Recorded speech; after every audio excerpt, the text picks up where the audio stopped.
ever found out about a car and then Googled it, watched videos of it, became obsessed with it, and eventually saw it in the street and wondered why you've never noticed it before? Well, this happened with me and the Volkswagen Mk4 R32 Golf. Now, I've always had a good eye for spotting rare cars, but the Mk4 R32 must have just run away. Maybe because it's one of only 6 in my city. Maybe luck just had me miss it. But I think otherwise. Here's why. The R32 is not a car that was designed to stand out. Sure, it has mesmerizing deep blue paint and raw, aggressive, untamed exhaust notes, but to the untrained eye and even car enthusiasts, it's just another Golf. The R32 badging is subtle. The body kit, while drastically improved over the GTI, is smooth, meekly styled and tame. It's a car that was built to be an underdog, and it likes it. And that's why I like it. I'm Pat, and welcome to 2PJZ, and here is the R32 Golf, and today I'm going to talk to you about why you should like it.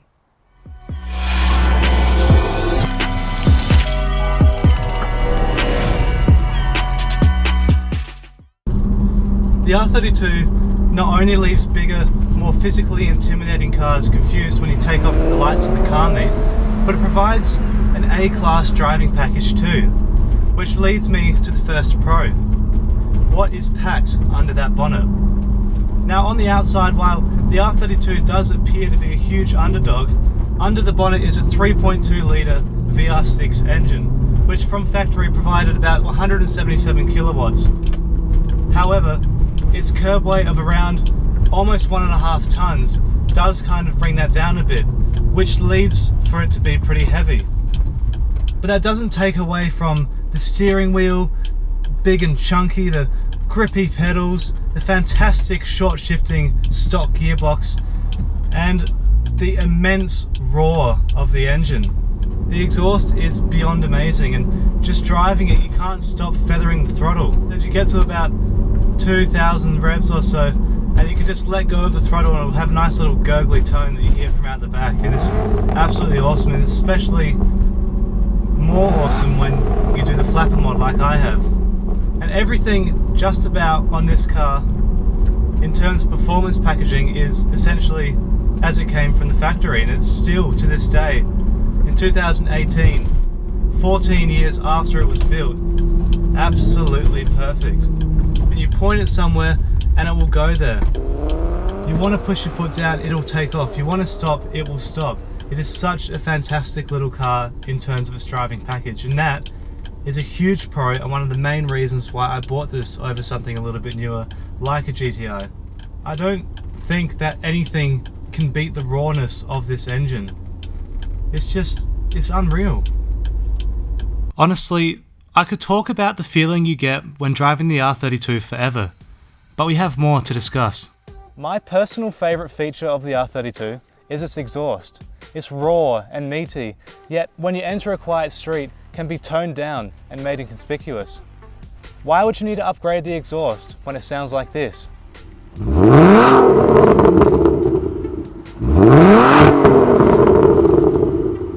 Because of this, there's no need to spend unnecessary money modifying this part of the car. Save it for when something goes wrong. Trust me, do it. Seriously, take my advice. After fixing the aircon only recently for almost $2,000, my modification budget is slowly turning into a preventative maintenance fund. However, on a more positive note, I struggle to find cons for this car. The one that came directly to my head though is the repair costs for when something does go wrong. Speaking from personal experience now, when something does go wrong with the R32, you will really need to make sure that you have a fantastic European parts supplier. In my country, Australia, 200 of these were imported back in 2004, and due to time, some have been tracked, some have been written off, and others just aren't used anymore. So there's probably only about 150 or 160 odd left, which means that parts are extremely rare.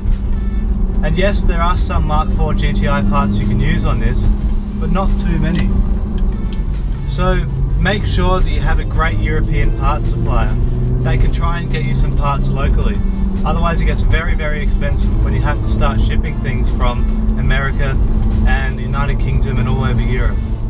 However, I think that it goes without saying that the price of repairing this car is something that you need to know about, obviously, before considering to purchase one of these. I mean, I don't think you would expect them to be cheap cars. To be interested in such a niche car like this is, you have to have a good knowledge of German performance vehicles and how expensive they can actually get to repair and service. And this one is no exception. So, while it is a con, I don't think it's one of the worst ones. It's just simply something you must take into consideration when wanting to buy one of these. You've heard about the driving package, sound, and potentially dizzying repair costs. But what about everyday use? Is it sustainable? Well, in my experience, yes. When you're wanting to baby the car and not really wanting to drive it too hard around the city, it does about 12.1 litres per 100 kilometres. I know that might sound like a lot for a hatchback, but keep in mind that this is a 3.2 litre VR6 engine. But because of that, I get around 15.6 litres per 100 kilometres, which is pretty good for a car of this calibre. And I only have to fill up fortnightly, which I can't complain about at all. Another huge pro about this car, and about many performance or even standard cars these days, is through the emergence of Facebook and online forums.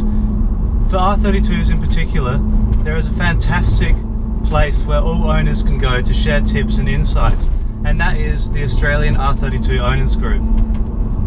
It's a Facebook group with about 2,500 odd members, and owners post up things that have gone wrong with their cars, and then other owners tell them what it is or what might be causing it.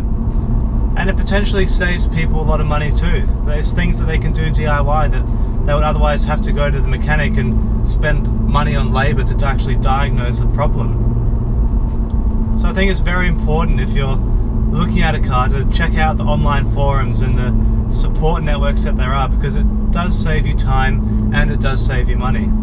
I know it has for me. Practicality in this car is astounding. I recently took 4 mates to a concert and I didn't have a single complaint. Being a hatchback, boot space is of paramount importance, and the brains trust at the factory in Wolfsburg in this particular car did not let us down. That's a lot of space for spare parts. I'm just kidding. The R32's reliability is often praised, and I can honestly see why. For example, my car has done nearly 200,000 kilometers and almost everything on it is original.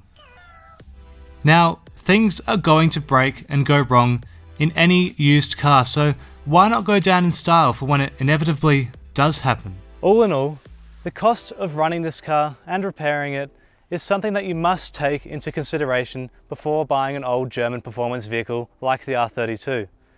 They're built to last, but on the off chance that something does go wrong, be prepared to strike a match to your wallet. The R32 is such a fantastic little car. As a daily, weekender, or even track-ready beast, it ticks all the boxes. It's subtle, understated, and as gracious as VWs come. For me, the pros easily outweigh the cons. So don't let it just go past you. Go and grab one before they become a collector's car.